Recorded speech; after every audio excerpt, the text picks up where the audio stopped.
Ok, bonjour tout le monde, j'espère que vous allez bien. Aujourd'hui lundi, vidéo matérielle et on l'amène en extérieur. On va parler du 70-300 de chez Fujifilm.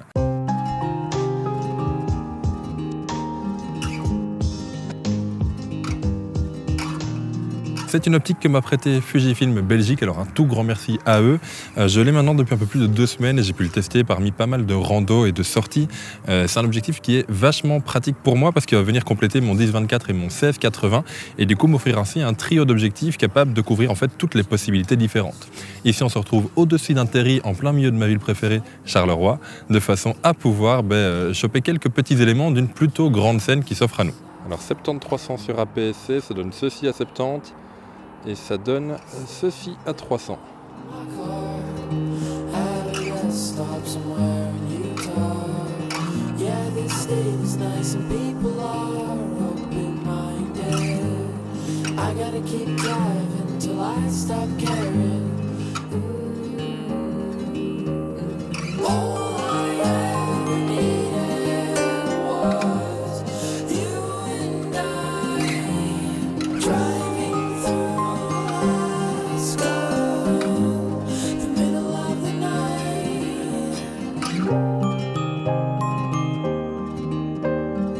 Bon du coup, j'espère qu'avec le vent ça ira.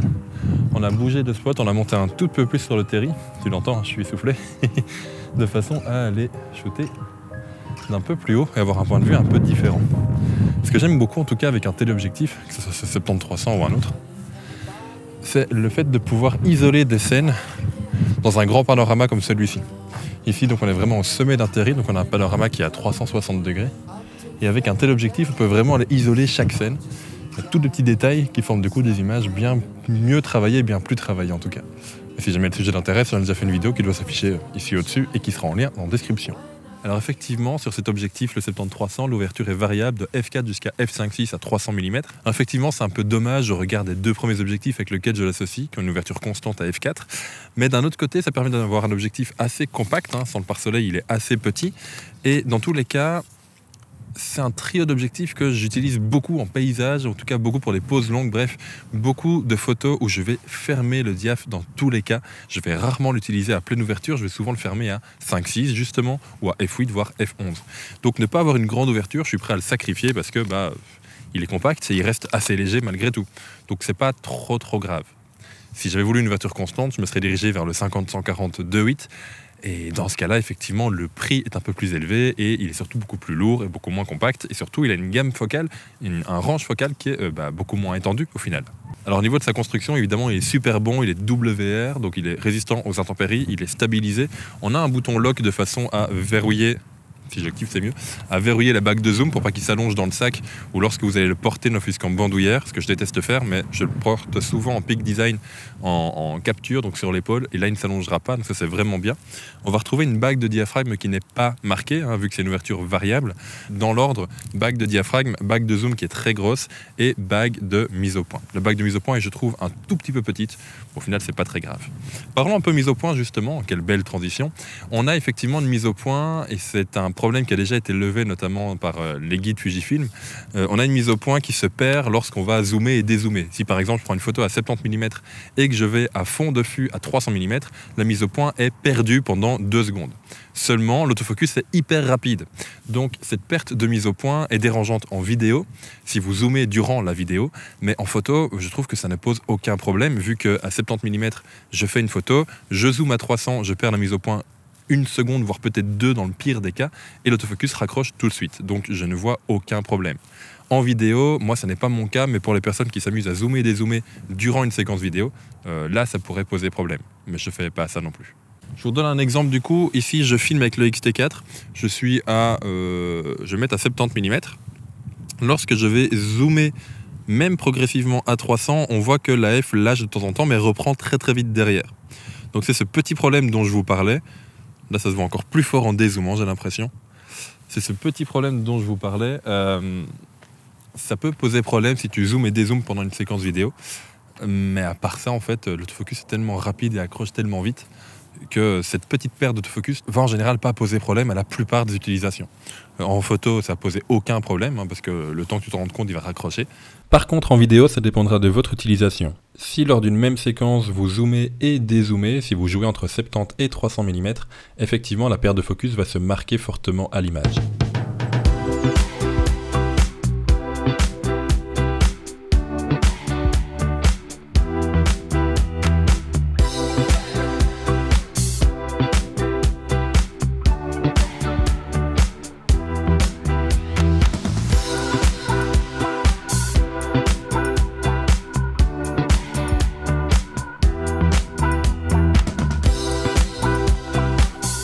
Ouais, ça descend bien quand même.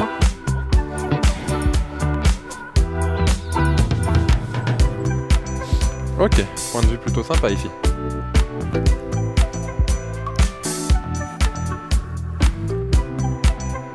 Chose que je viens de remarquer ici, même quand tu as le lock qui est activé pour ne pas que le fût s'allonge sans que tu le veuilles, lorsque tu vas forcer un tout petit peu, le lock va sauter et donc je pense que c'est quelque chose à faire assez attention. Parce que me connaissant, je risque du coup de laisser le lock et sans me rendre compte de quand même forcer et à force ça risque de casser.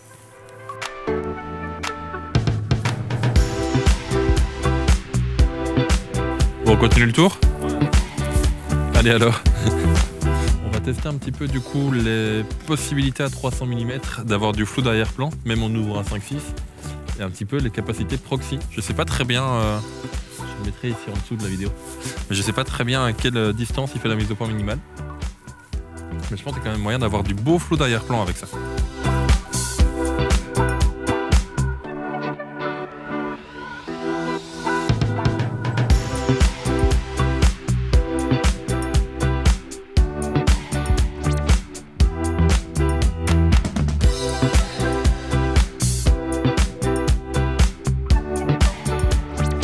Ces jours-ci, j'ai quand même beaucoup de chance avec le temps. Les couchers de soleil sont vraiment magnifiques. Et ça donne des couleurs juste sublimes. J'espère en tout cas que ces vidéos du lundi, beaucoup plus axées matériel, vous plairont. Ça me laisse également l'opportunité de continuer à vous diffuser le jeudi des vidéos qui parlent moins matériel. Et donc de contenter un peu tout le monde. Je continuerai pas à mon avis très longtemps à faire 2 vidéos semaine vu que les cours reprennent et que je vais reprendre le boulot. Mais celles du jeudi évidemment resteront et celles du lundi seront de temps en temps. La stabilisation a l'air assez impressionnante quand même, tant en photo qu'en vidéo. Fatalement c'est la même. Mais du coup en photo ça permet de rester mobile en prenant une photo à main levée. Ce qui du coup est très important dans des moments comme ceux-ci où la lumière change très vite. On n'a pas vraiment le temps d'installer un trépied. Et si on l'installe, on perdrait du temps et du coup on ne pourrait pas faire autant de photos qu'en restant à main levée. En vidéo, même à 300 mm, donc c'est quand même un équivalent 450 sur plein format, les vidéos sont plutôt stables. Ça tremble un peu, évidemment, mais c'est plutôt stable. Donc la stable, c'est un très gros point fort.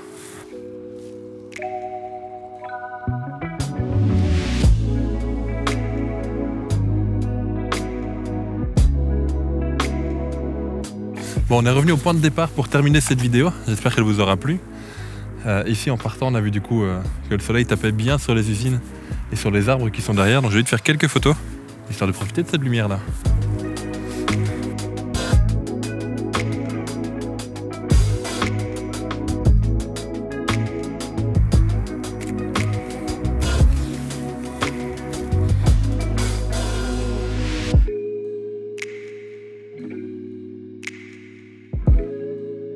En conclusion, ce 70-300 est un objectif que je vous conseille si vous cherchez un téléobjectif avec quelques compromis. Le compromis de l'ouverture glissante de f4 jusqu'à f5.6, le compromis d'une possible perte d'autofocus, mais je vous l'ai dit, qui ne me dérange absolument pas, et le compromis d'une qualité optique qui est peut-être pas du niveau des 50-140 ni des 100-400 de la marque, mais qui n'est de nouveau pas du même prix non plus.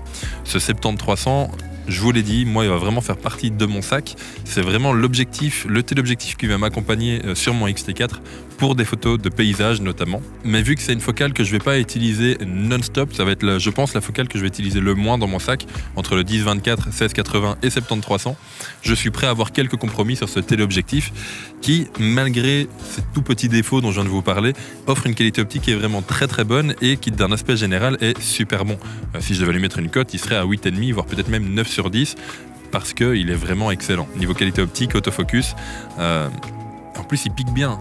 Il pique vraiment bien, c'est très net. Ça c'est vraiment cool.